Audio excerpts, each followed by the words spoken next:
Assalamualaikum warahmatullahi wabarakatuh. We meet again. This is our 11th meeting, and maybe from now on, lecture will be a little bit different because we no longer have to talk about the syntax or something that related to that. We will see the application of PLC in the real industry, so we can grasp the idea about how PLC works in a real industry.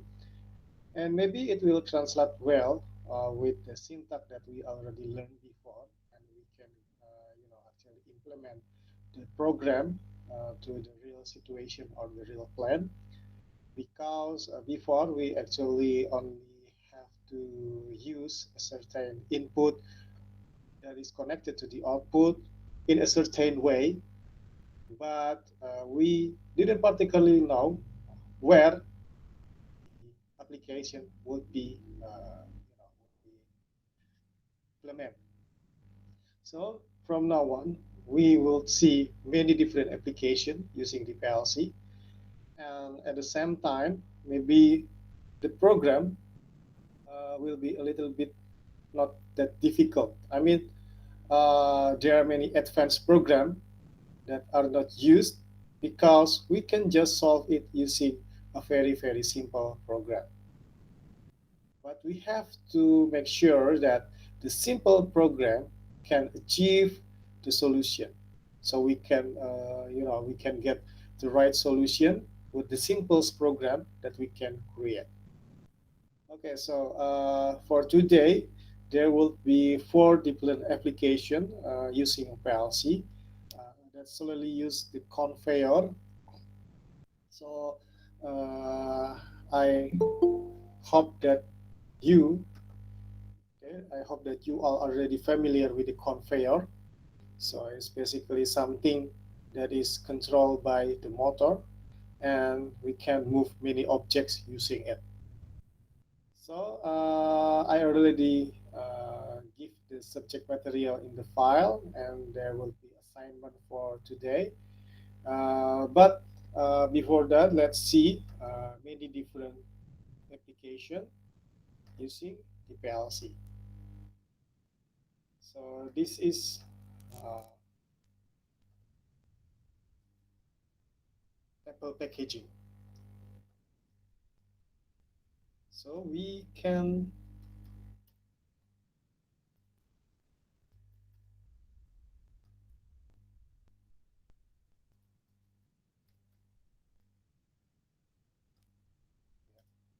see the implementation of the PLC in Apple packaging.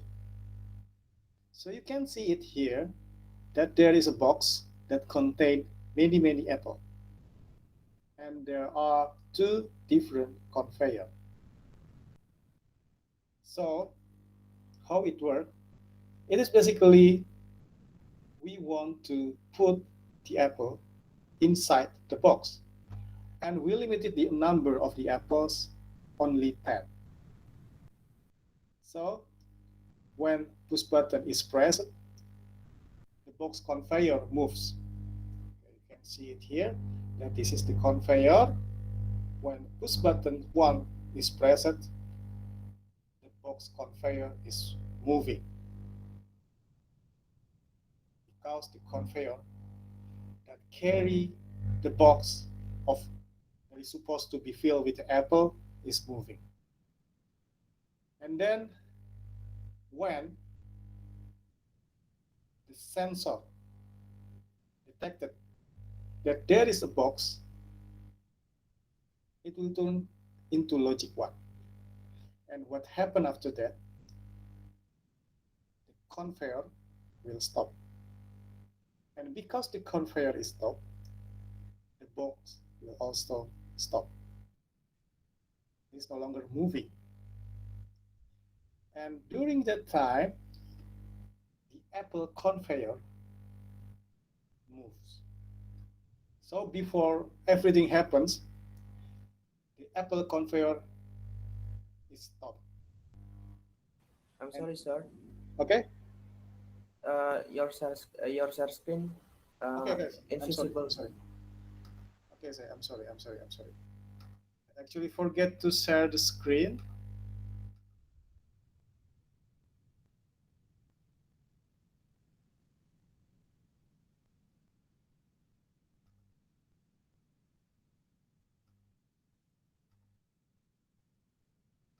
Okay, so this is the box and conveyor. Okay, we will start again. We can see that there are two different conveyor here. Two different conveyor. One conveyor carry an empty box. One conveyor carry an empty box, and the other conveyor carry apples. So the purpose of this system is just we want to move the apples inside the box.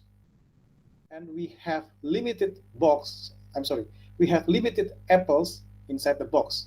So the box can only contain 10 apples.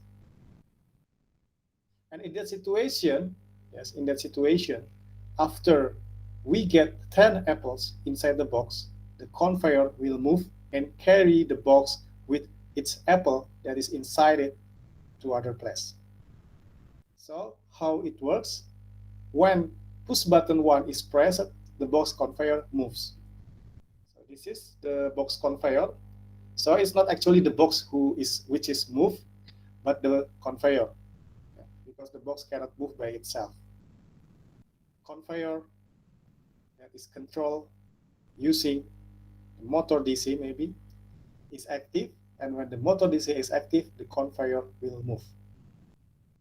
When the conveyor is moving, okay, the box will also move. You can imagine that when we just put anything on the top of the conveyor, when the conveyor is on, the object will be moving. So after the box moves and is detected by the sensor here, so SE2 is actually a sensor that can detect box. Actually, the sensor can detect anything, but because the conveyor carry the box, it will detect the box. And it when the sensor detect the box, the logic will be changed from 0 to 1. So when the conveyor moves, the box will also move, and when the box arrives at the sensor will detect it, and it will change the logic from logic 0 to the logic 1. And during that time, after the sensor detects that there is a box, the conveyor that carry the box will be stopped, because there are two conveyors. The conveyor that carry the box will be stopped. Meanwhile, the Apple conveyor will move. So before anything that happens, the Apple conveyor will stay stationary, will stop, will not move. But after the sensor SE2 detect the box, the Apple conveyor will move. And during that time, the apple will fall down to the box until 10 apple. So because of course we cannot fill every apple inside the box. There must be a limit, and the limit is 10. Until there is 10 apples inside one box, the conveyor which carry the box will move again. And then it will stop again when the box behind the previous box that contains apple reach or arrive at the sensor E2. And everything will be repeated again. The conveyor apple will be moved, and it will fill the box with all of the apples there. And after that, after it reaches 10, the box will move again, and so on and so on and so on. So we can just imagine that this is what happens in the packaging uh, automation. It is a very simple packaging automation, and in this case, this thing contains apple. So what happens? Yeah, what happens? It will be moved to another location, the box that contains an apples, and the box behind it will be filled with apple again until then. Yeah, this is the very simple application using FLC. And of course, we have to make sure that after the counter count until 10, it will reset again. Why? Because if we didn't reset the counter will still count up. It will count until 11, 12, 13, 20, 100. We have to stop that. We have to make the counter to be back at zero again after the apple is full in one of the box there. Okay, so based on the situation here, because we can see it here, how we create a program based on this situation. Like I previously told you that it doesn't require a lot of syntax. It doesn't require a very advanced, programming skill, because everything can be solved using normal input, normal output, and also a counter. So many applications in the industrial area can be solved using normal input, normal output, counter, and timer. But we have to make sure uh, the sequential or the logic behind it, because that is the most important lesson here, that you have to imagine the system. You have to imagine and can feel how the system works, can think the logic behind it in order to make everything work perfectly. And before doing that, you have to declare all of the input and all of the output there. And after that, you can just declare the address. And for the address, is up to you. It doesn't have to be percent %I 0.0. It's up to you. So after you define what the input is, and you have to make it right. So don't you ever put the input component into the output, because that is two different things. You have to define correctly what of this thing is the input, what of the thing is the output. You have to define perfectly. But after you correctly define every input and every output in its location, the address is up to you. But you have to remember that for every type of PLC, there is a limitation for the address. For example, you cannot put the address for this type of PLC in percent %I 0.8, 0.10, for example, because the maximum input for this type only 9, from percent %I 0.0 until percent %I 0.8. So it will not contain the address of percent %0, percent %1, I 0.10. Okay, so for this case, we already know that there is a push button 1, start button. So we can just declare it, yes, push button 1.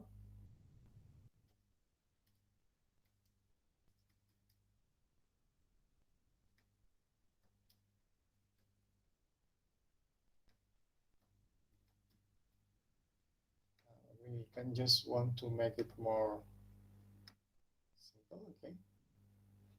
And what is the address? It's up to you. I just want to create it as this one. But can it be this one also? So you can just change it, up to you. want to make the address %1 0.0 because I was just want that. And you have to remember, after you define the address, you have to connect using a wiring from this address to the push button start button. You have to make the right wiring after you declare that the push button is connected to the %I 0.0. So you have to be consistent at that. And then for the stop button,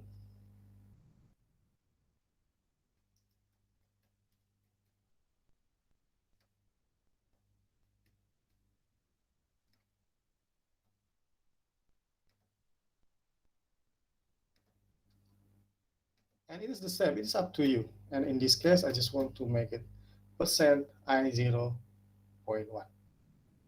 So we already defined two of the inputs here, the start button and also the stop button. And then we will see other options for the input. Sensor also can be defined as input. And there are two sensors, you see, the part sensor 1 and the box sensor. Then we use the part sensor.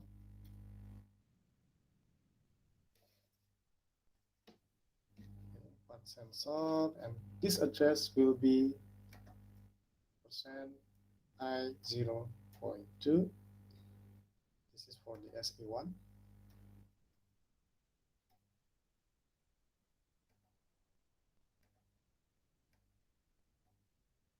And for the box sensor, SE2, the address will be %I 0.3. So we already defined all the input here. You have to be careful.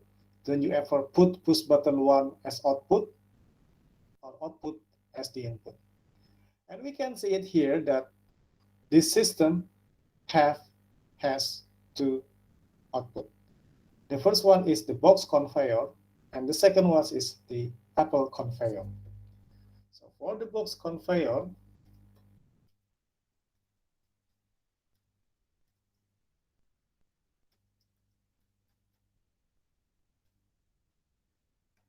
I will give the address %Q0.0. And for Apple conveyor, we will give the address %Q0.1. Okay, so there are only 6 I/O here, and we can define 4 as the input and 2 as the output. And don't you ever put Apple as output, because output is the object. It is not related to the output or the input here. But we count the apples to know how it works. Okay, so after we define every input component and every output component, and we give everything its address, so we can work for our program. And we can know that the program said that when push button 1 or start button is pressed, the box conveyor moves. Okay, so how to make it work? So we create a new project here. And we can use the usual type that we usually use. And in this case, we are being told that when push button 1 or start button is pressed, the box conveyor moves. Okay, when the push button 1 is pressed, the box conveyor is moved.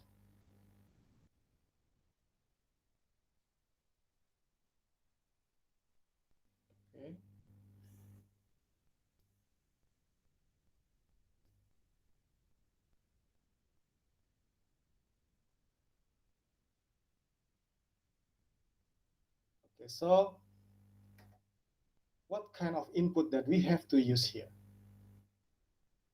It will be a normal input. It is no use to use the rising edge input or negative or falling edge input. So we can define it.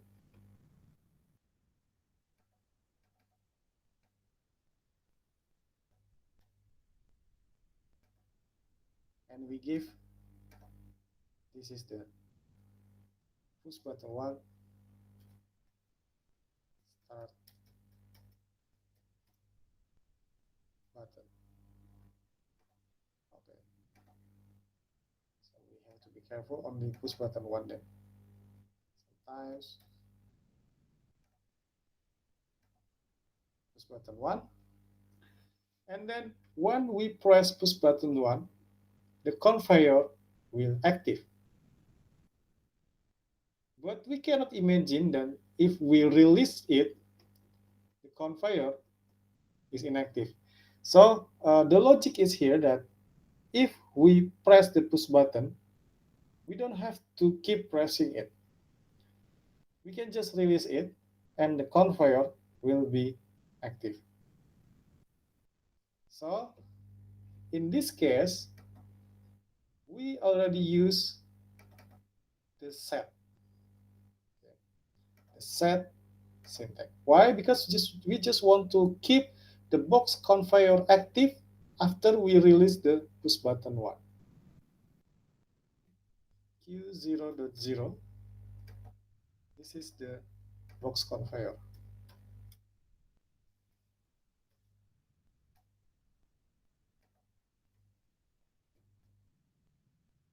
So this is a very simple program. The push button 1 pressed, the box conveyor will be active.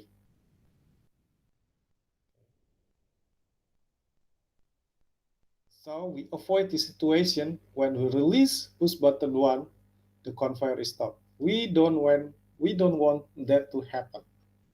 We want to make the conveyor stay active even when we release push button 1.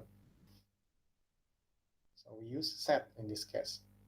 But it doesn't have to be that way. I mean, you can keep the output to stay active even if you don't use set. Maybe you can use latching. Maybe you can use self-holding. Yeah, I already told you how to create latching or self-holding. In this case, you can use the memory internal and connect the output of the memory internal to the input of the memory internal using the same address. We can just do that. But I prefer to use set in this case because it is easy. It is easier to use set and reset compared to use self-holding or latching. It's easier this way. We can just make everything to stay active and then reset it. But you have to remember this situation. When you make something active using a set syntax, you have to use another situation when you reset it. So anything that is set must be capable to be reset. Why? Because we don't want to make something always active and we don't have a way to make it inactive. Something that can be activated must be also can be inactive. So when you make something active using the set, you have to create another run or another program or another situation when we just want to make it stop to be active. Okay, so this is the first situation here. And then when the sensor SE2 detect the box present, the box conveyor will be stopped and the Apple conveyor moves. So we already defined the box sensor as %I 0.3 or .3 here. %I 0.3 here, and we can give it a name, box sensor.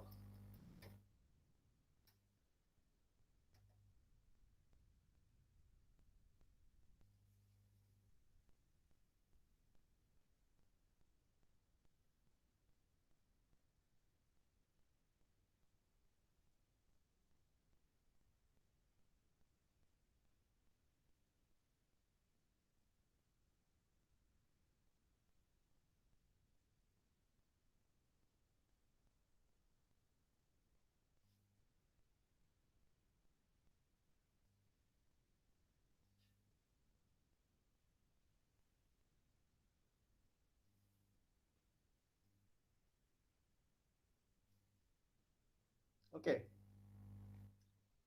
and this is a very easy situation because we already defined that box conveyor to be set when we press push button 1, and the box sensor will make the box conveyor stop. And in this case, we can just reset it. So it's very simple. And when we give it the address, then it will automatically show the box conveyor.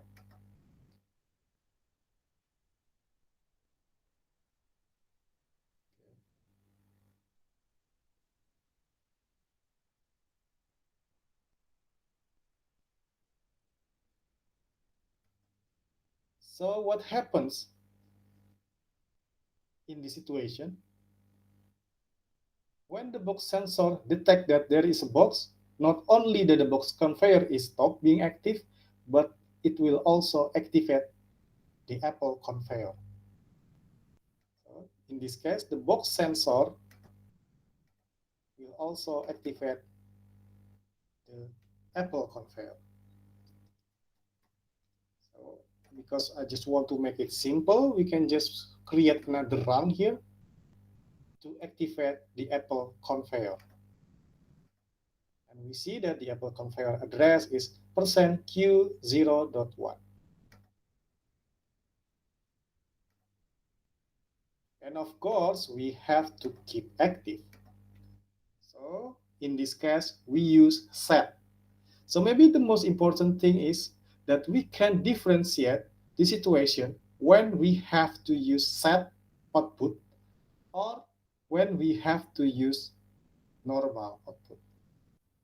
In this case, we have to imagine it because it is impossible that we have to make the box sensor active every time. So this is the Apple conveyor.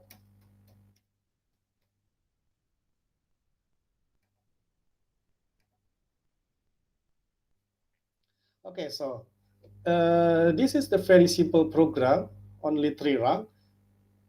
When we press the push button, the box conveyor will be active, so the conveyor will move, the box will move, and then after the box is arriving at the box sensor, the box conveyor will be stopped, and the Apple conveyor will be active. In that situation, we can imagine that the apple will be fall down to the box if we don't stop it. It will move and then fill inside the box. And in this situation, we have to count the apple. And counting the apple can be achieved by using sensor percent I 0.2. So this is the part sensor. You can see it that when we move the apple here, because the Apple conveyor is active, the apple will fall down to the box and we count it using the part sensor. So we have to connect the counter to the part sensor. And how we do that? We can just use the very simple programming. Part sensor %I 0.2. We can use a counter here. Use the normal counter here. And this is the counter up. %I 0.2. And we can give it a part sensor.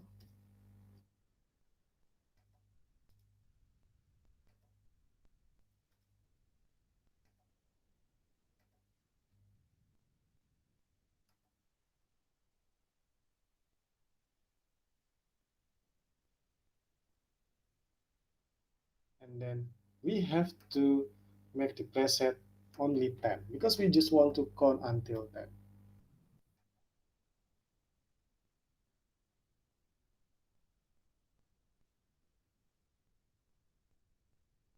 Okay, so we can imagine it.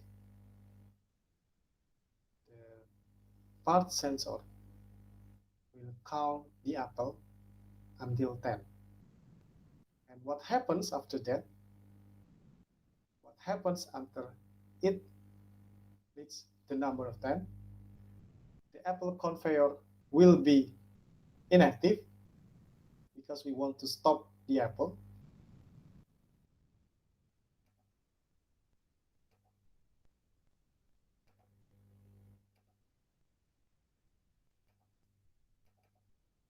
So this is the percent what it is. So this is the address for counting the Apple until then. And this is the address to reset the Apple conveyor.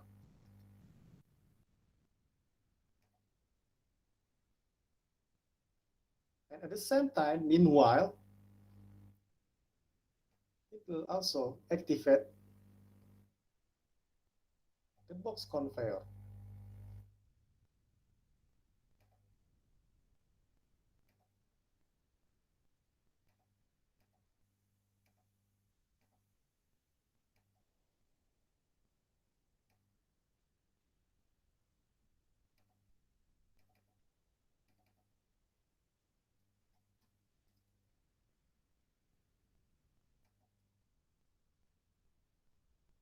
And don't you ever forget to reset it.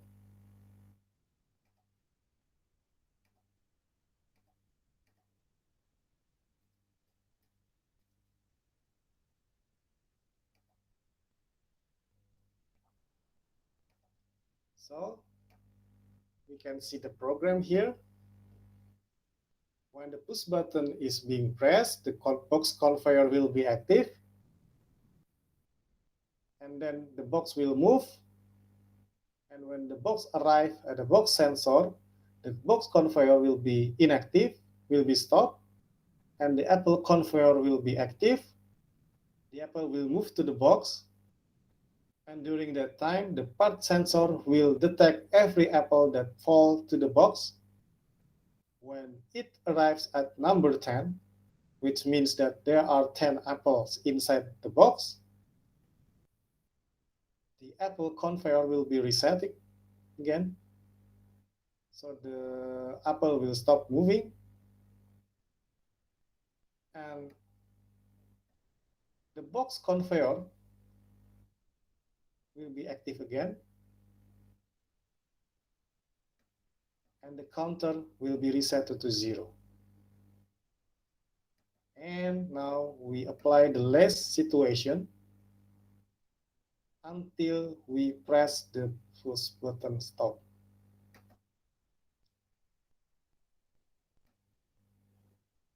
The push button stop will make everything to be inactive. So we can just reset it.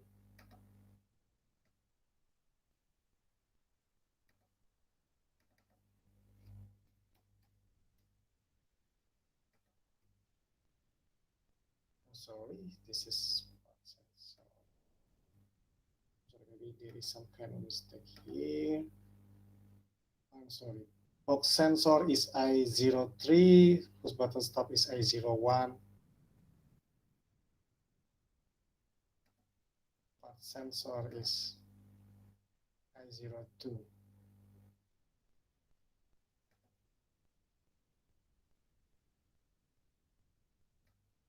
This is A01, I'm sorry.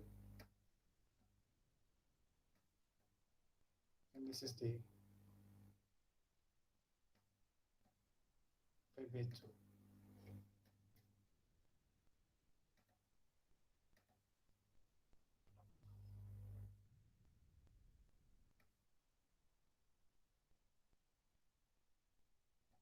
And in order to make it safe, we just have to make it stop.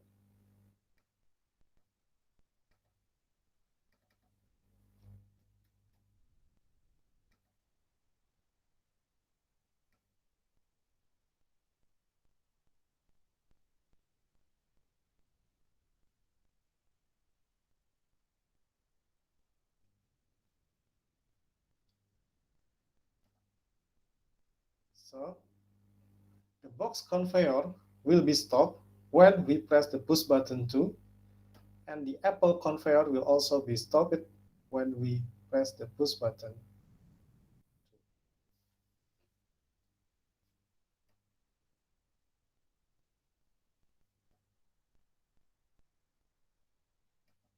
So we can launch the simulator here.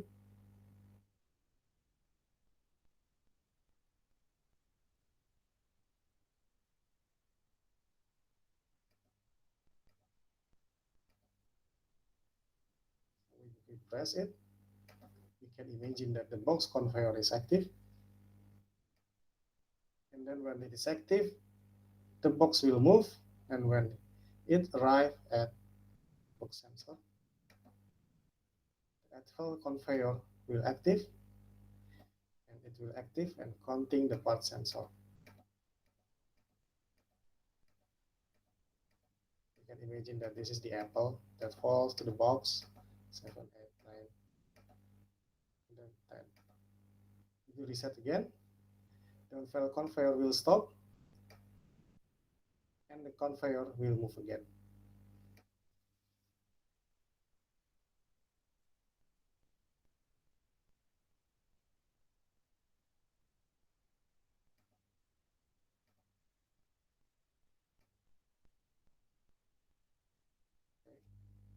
And then after we press the push button 2, the box conveyor will be stopped, and the conveyor will also be stopped. So this is how we create the program based on the situation.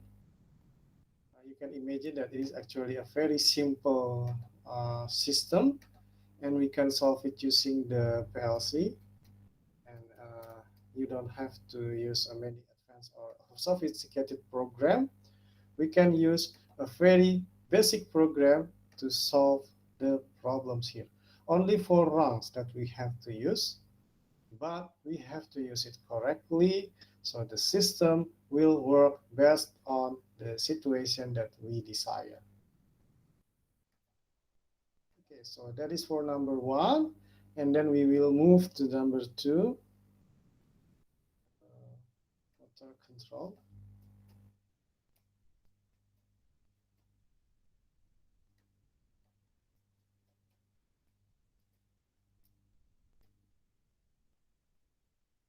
So we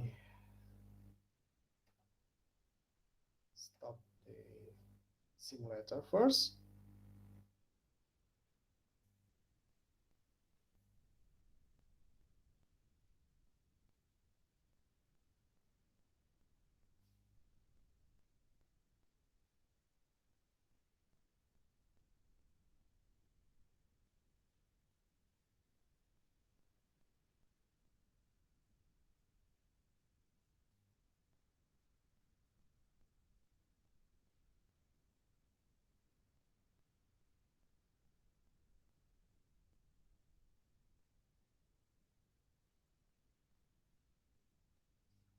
Okay, so in this second situation, it's actually easy. So there are 3 sensors and 3 motor. The sensor will detect that there is something on the top of the conveyor, and the motor will be active based on the detection that is made by the sensor. So uh, the conveyor only allows the part of the tire that carries the object to move. So the purpose of the system is just want to to save the energy, save the power, electricity power. So the conveyor doesn't have to work all the time. The conveyor only active when there is an object on the top of it. When there is nothing on the top of it, the motor conveyor will be stopped. We can imagine this is also the same situation when we want to save the energy when we use the escalator. When we use the escalator, whenever we move on the top of the escalator will be moved. But after there is no one on the top of the escalator, the escalator will stop. It will save a lot of energy compared to the situation when the escalator must work all the time, regardless of the situation on the top of the escalator. When there is no one on the top of the escalator because maybe there is nobody there, the escalator will still active. It is not very efficient for saving the energy. So we can imagine it here that there are three conveyor that is controlled by three different motor, and whenever there is an object on the top of each conveyor, that particular conveyor will be active. But after the sensor no longer detected the object on the top of the conveyor will be inactive. After it doesn't detect for maybe,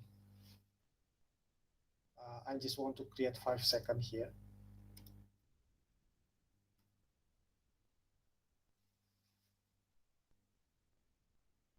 Okay.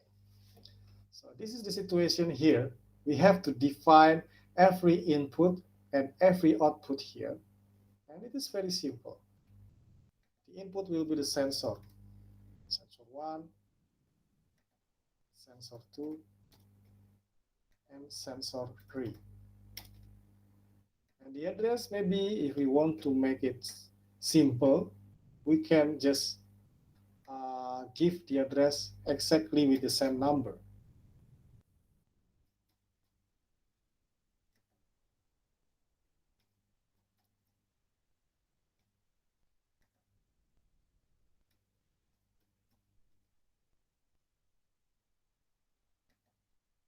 And the output, motor 1,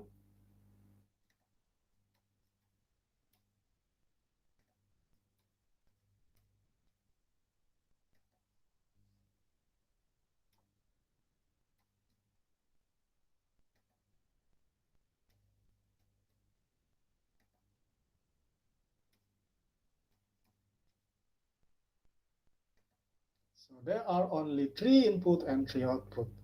And everything is very identical. So maybe we can just create one program and we can apply that program to different output. So first, we have to think about the situation on the motor tree and the sensor tree, because it was the first situation when the object is being active.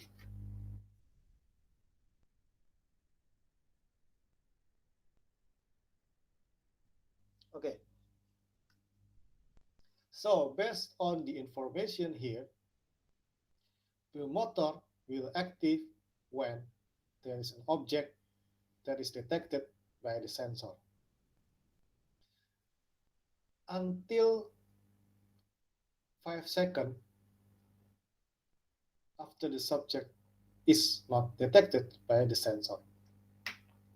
So the situation will be the sensor detect an object, and then after that, after 10 seconds, after 5 seconds, it's no longer detect an object. The sensor will give information to the motor, and then the motor will stop.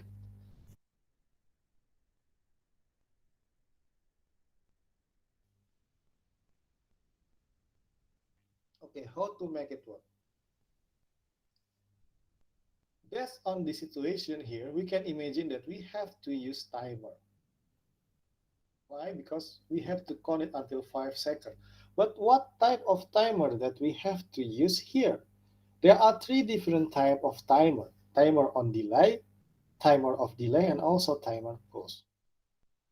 So we can imagine it here that the motor will active instantaneously after the sensor detecting an object. After the sensor no longer detected an object for 5 seconds, the motor will be stopped. So in this situation, we actually can use three different type of timer. We can choose that. But one timer is particularly easier to use compared to other timer in this situation. So we have to read the situation very well in order to choose the right timer to make the program easier.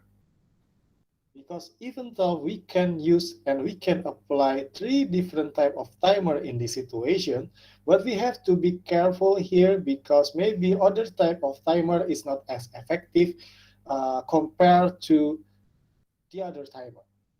And in this case, the most effective way of using the timer is by using the timer of delay. Okay, so we can just use timer of delay here. Okay, we can delete it. Or can just create another PLC.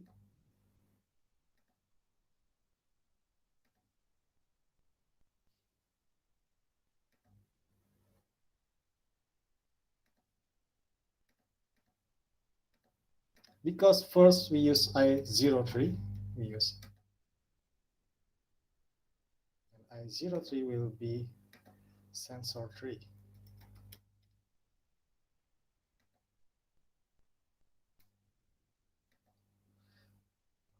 And then we can imagine that it will activate instantaneously the conveyor. So we use timer here, off delay timer for 5 seconds.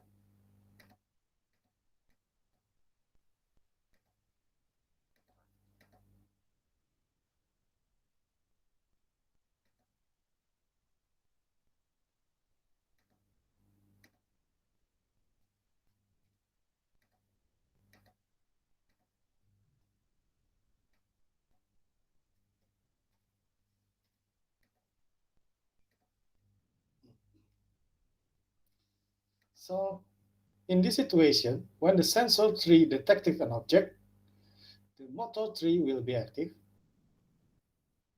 And when it is no longer detected an object, the motor 3 will be active for 5 seconds. And the same situation is also can be applied in sensor 2 for motor 2 and sensor 1 for motor 1. So we can just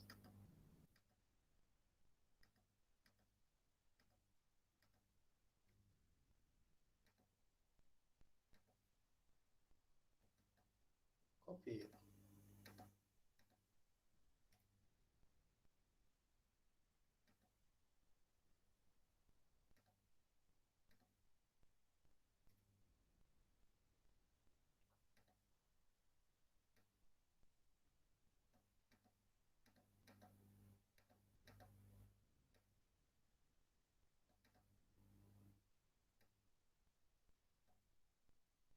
But don't you ever forget to change the address.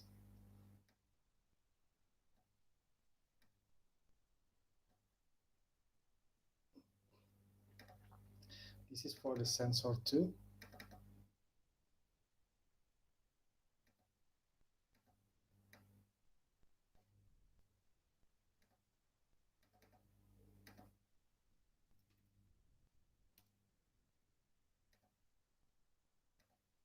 This is for the motor 2.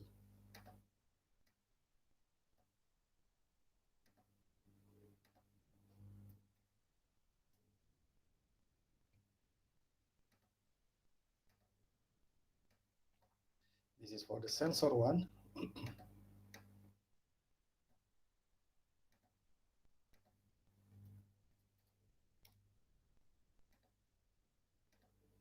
And this is for the motor 1.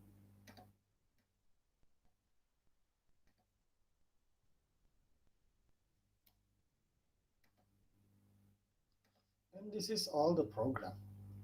So we can see that it is very, very simple.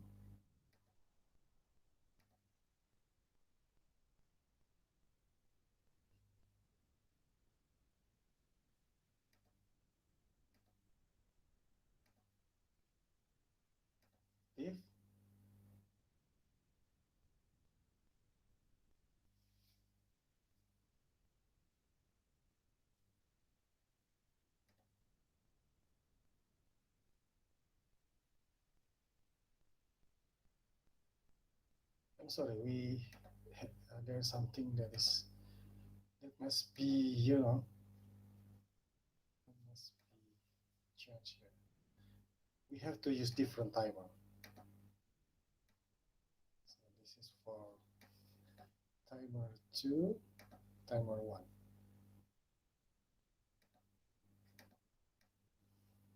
If you use the same timer, then it will also active. So the setting must change first.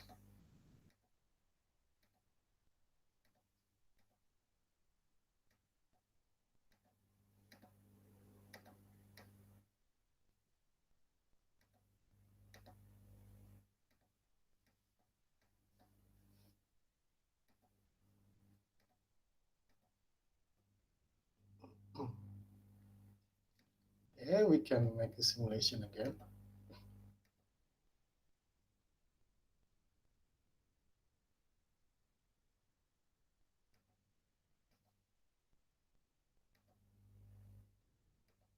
Okay. After 5 seconds, the sensor not detecting anything, the motor will be inactive.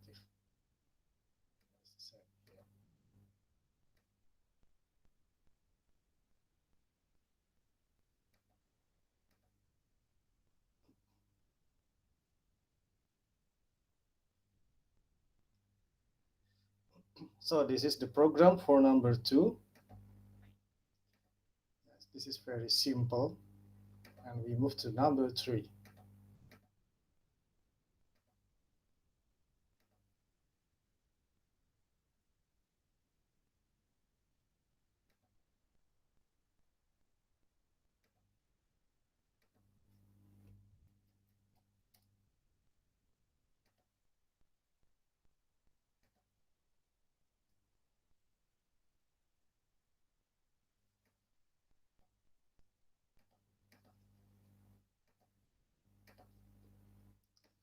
So this is for number 3.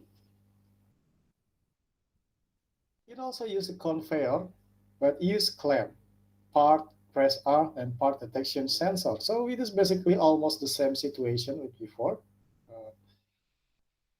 In this case, we have to create our own input and output. So we can just make it based on the situation here. So we basically can imagine that the conveyor is active and there is no push button to activate it. So we can just assume that it will always active. It is not something that is very ideal because we can imagine that in order to make the conveyor work, it must be active using the push button or something. But in this case, we don't have to use that. We don't have to use push button to make the conveyor active. So we can just keep the conveyor active in any situation. But we can also make an additional push button to make the conveyor active. So it is up to you.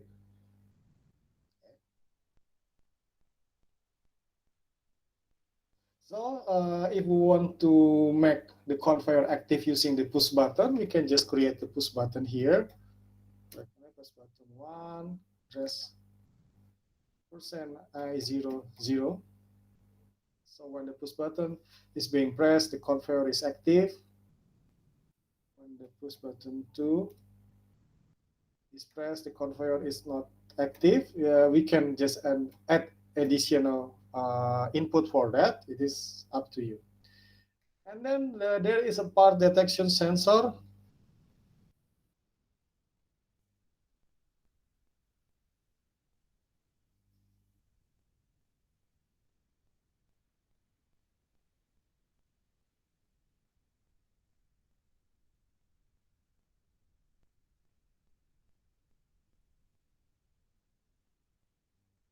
Part detection sensor here. Okay. And we can just use other address.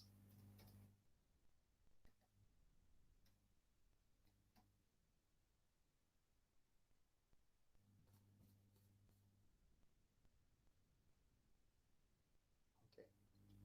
And then we can create and define the output. The first one, of course, the conveyor itself.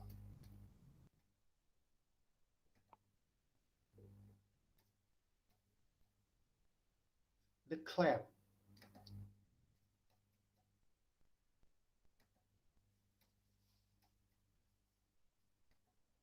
and press arm.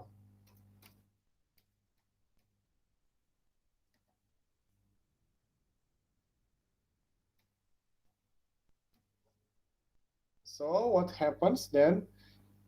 When we press the push button 1, the conveyor will be active and the part will move. When the part detection sensor detects that there is a part there, the clamp will be active. The conveyor will still move. Okay, the conveyor will still move, but the clamp will keep the part in its place. So the conveyor doesn't have to be stopped during that moment because we keep the you know the part in its place using the clamp. And after that, the press arm is active, and then it is inactive. The clamp will release the part, and then the part will move again. So basically, we only given the very basic information.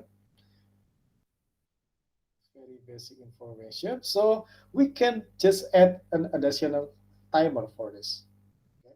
So we can imagine that there must be a timer in this. Okay? So use the push button.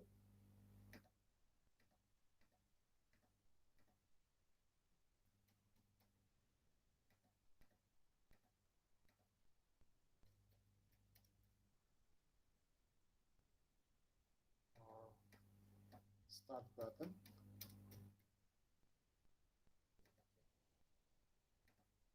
PB1. Okay, so I already give you the PB1. It's okay. And then it will make a conveyor active.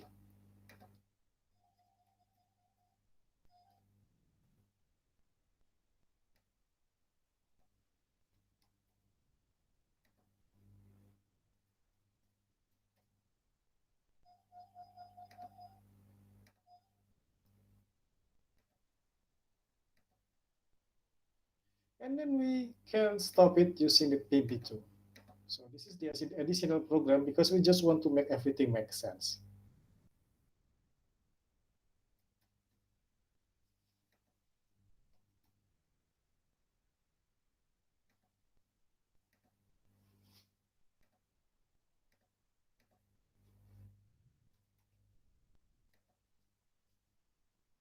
And then there is a part sensor.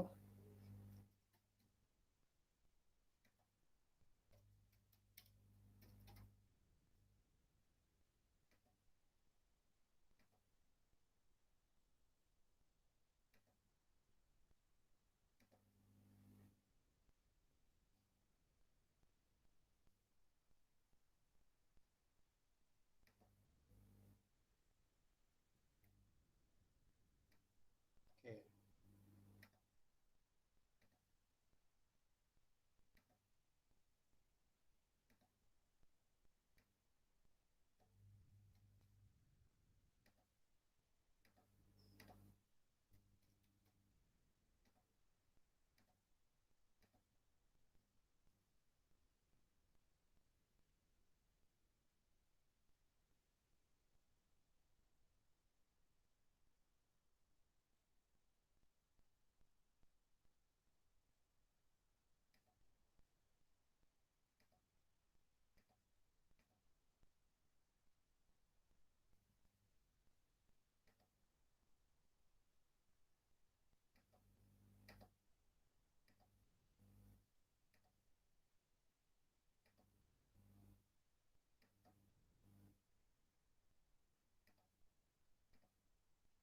So this is actually something that I add here. Why we use timer? Because I imagine that the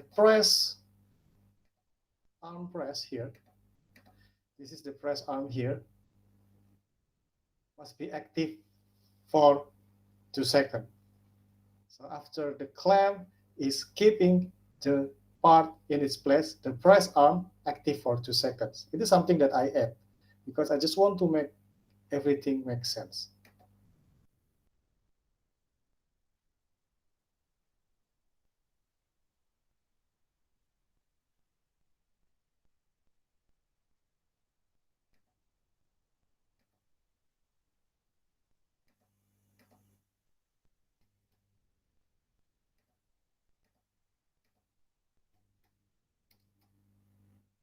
even though there is no, you know, uh, explanation that the press arm must be worked in 2 seconds. But I imagine that if we want to press something, we want to keep pressing for several seconds in order to make the pressing system work.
Okay, so we can see the program here. When the push button 1 is being pressed, the conveyor will be active.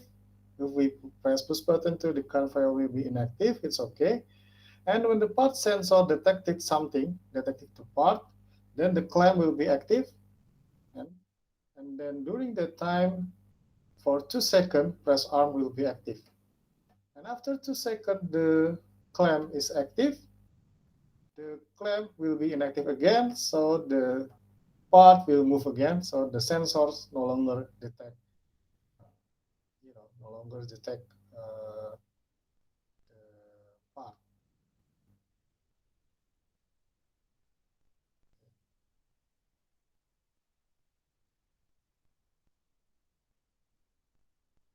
So in order to make it safer, actually can use this. Why? Because I was afraid that when the class clamp is being released, when the clamp is being released, it will active again if we use the normal input. So in order to make that situation didn't occur, we can use the part sensor as the rising edge. And we can use the part sensor as the rising edge.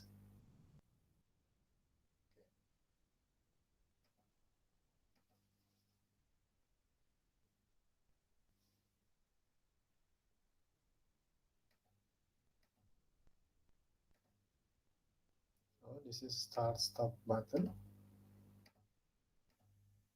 So when we start, first start, then part sensor detected something before me, and then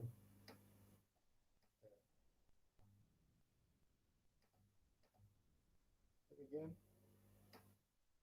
you can see what happens.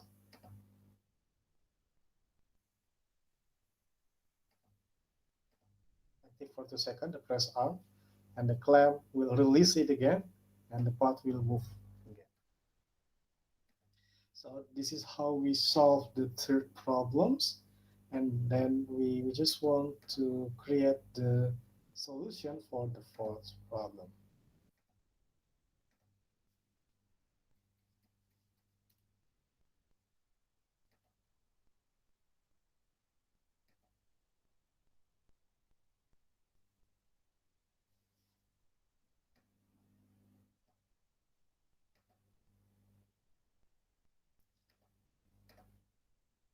Okay, so this is for the fourth problem. Yes, there are two photoelectric sensors to detect the IC lags that is running on the conveyor. So whenever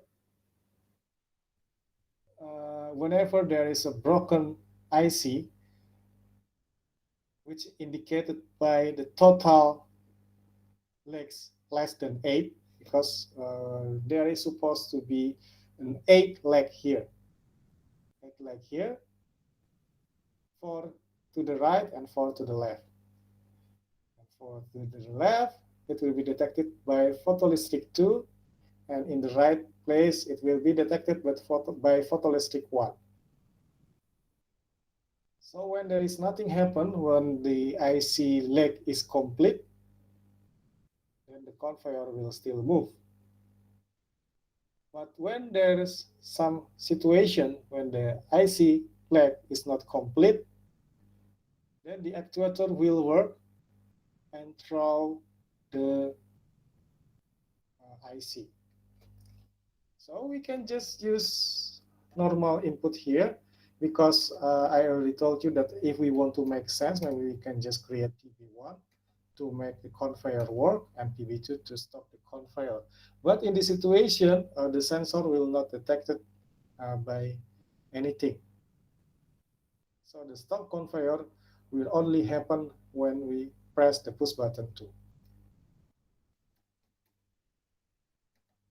We add additional push button here to make everything more make sense.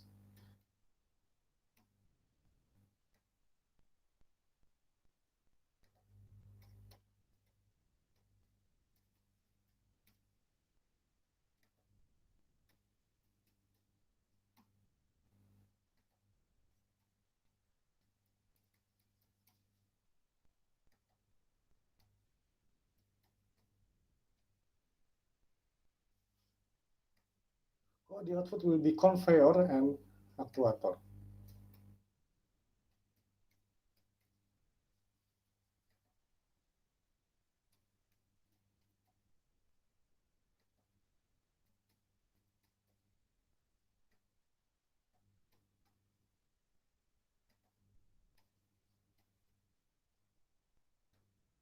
Okay, so how we solve the problem? We can imagine that we use the counter here. Yes, we can use the counter here, but also an additional timer. So the normal thing to do is to make conveyor active.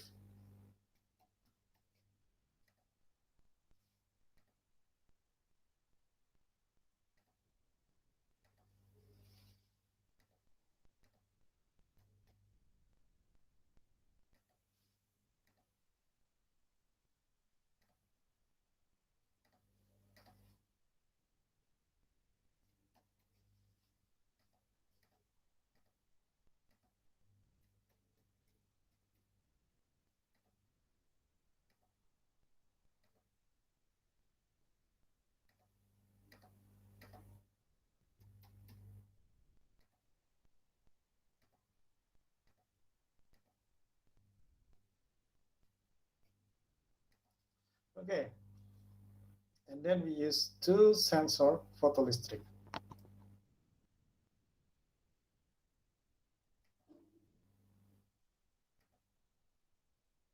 We use to counter here.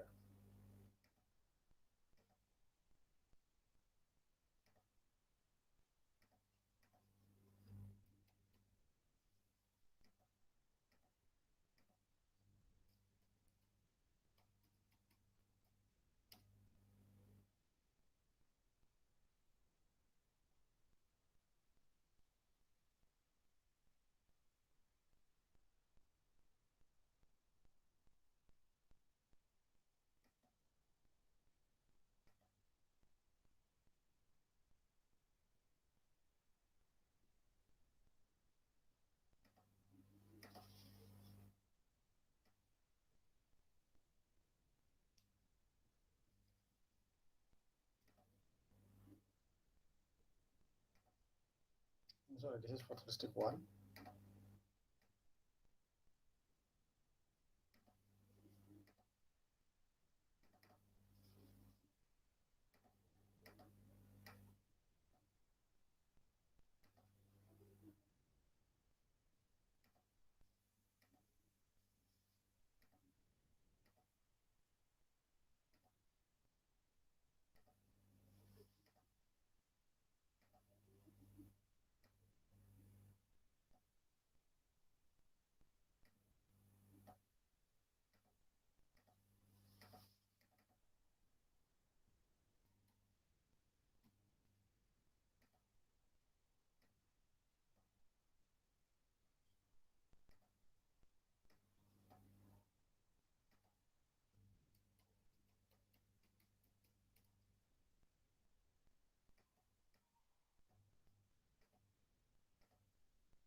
is 4 of it.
Okay, so it's time for the explanation.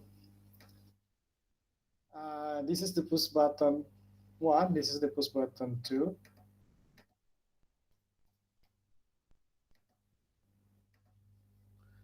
Okay, so whenever we press the push button 1, the conveyor will work, and we press push button 2, the conveyor will reset or will stop. Even though it's not something that declare at the task or at the system, but we can just add it in order to make everything make sense. We can imagine that the conveyor can also be stopped in certain situation and can also turn on. So the sensor photoelectric one,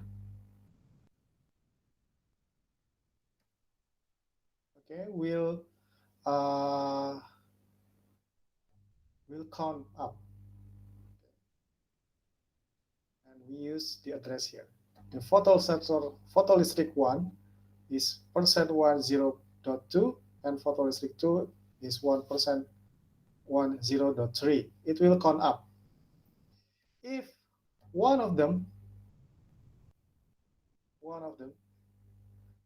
counting less than 4, So no matter what the situation is, whether the counter up for C0 or C1 or photoelectric 1 or photoelectric 2, anything that less than 4, it will activate the actuator for 3 seconds. And this is something that I also add. Why? Because I imagine that the actuator must be something that works for several seconds. You can see it here. We cannot imagine that the actor works and then release again. At least 3 seconds must be spent in order to make the actor to work and throw away the broken IC. This is something that based on the assumption. So we can just be creative in it, and we can imagine that the actuator is something that must be active for several seconds. We cannot imagine that the actuator work and then release it again. So we add up here that anything less than 4, percent C0.V or percent C1.V less than 4, which means that photoelastic 1 or 2 detect the IC less than 4, the actuator will work and throw away the IC. Okay. If the both of the photoelectric reach the number 4 is equivalent with 4 for photoelectric 1 and 2, for this situation, which means that the total leg is 8, then it means that there's nothing wrong with the IC, and we can just continue working, and then the conveyor will still on. Then we activate percent M1. What is this? We can see it here. We activate percent M1, and when the actuator is active, it will activate the M2. And M2 is created to reset the counter. So you don't you ever forget to reset the counter every time you use the counter, because we only work until the number 4. Anything more than 4 will not be detected. So it is very important to reset the counter after everything is working. So because there are two situations here, when the actuator worked and also when the actuator didn't work because the IC is complete, then we have to comply these two situations. We have to make sure that any situation, whether the IC leg is complete or not complete, any of the situation will reset the counter. It is very important. So we can see it here that from the very beginning again, we launch the simulator here.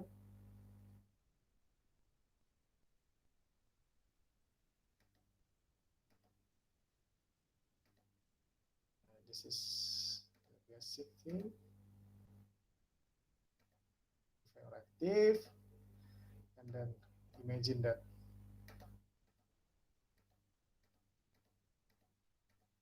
for that photoelectric 2. This is the situation when the IC leg is complete. It will be back to 0 again.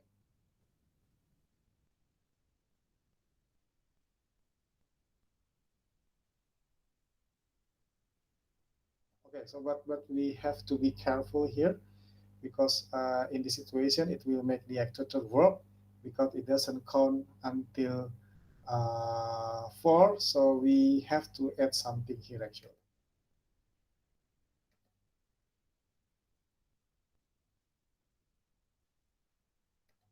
So we can add an additional timer. So after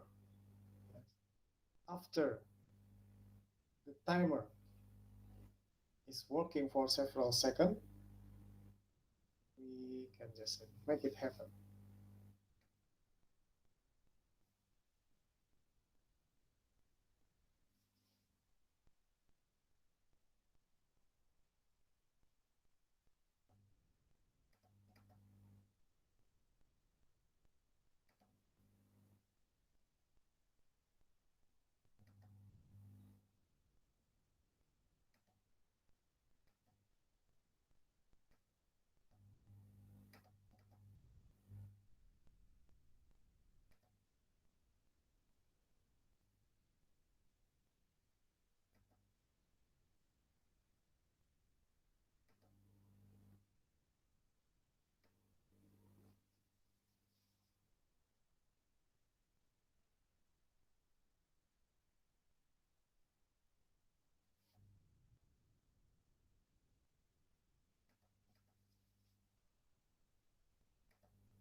Okay, we see which photoelectric working first. Photoelectric one.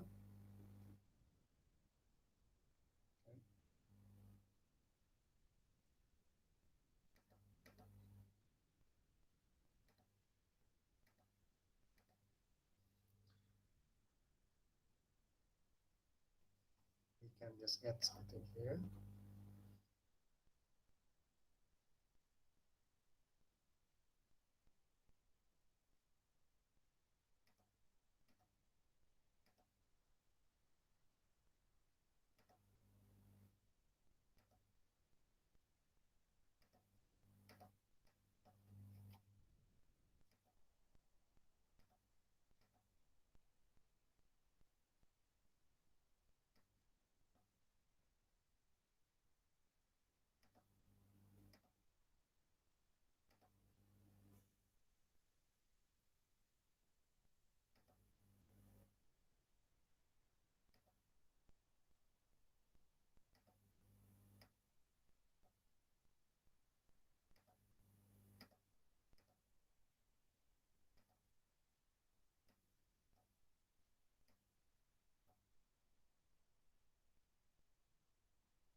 Okay, so in this situation, we can avoid the fact that the actuator automatically work by adding timer here. And then we can just assume that when the timer is being active, if the counting is less than 4, then the timer will active and actuator will work. But during this time, when there is no activation or when the counter reaches 4 for both situation, in this situation, then the actuator will not be active. So we can add something here, and also the fact that the sensor work in order to avoid the situation when the actuator work all the time. So we can just keep and limiting the situation that we have here using the timer. But if it is not enough, we can add additional sensor here using the photoelectric. So the counting will only be happening during the activation of the photoelectric.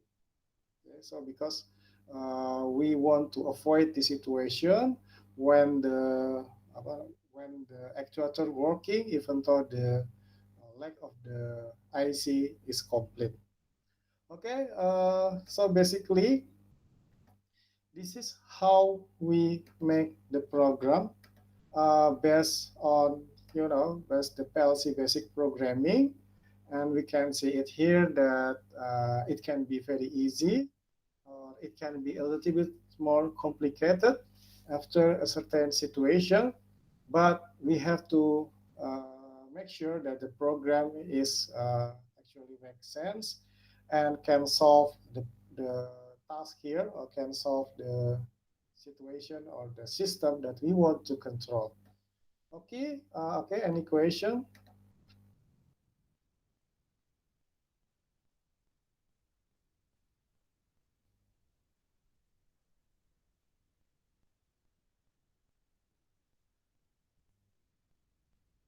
Okay, if there is no question, I already give the assignment for you. You can open the Google Drive. Maybe I just want to share the link to you after this.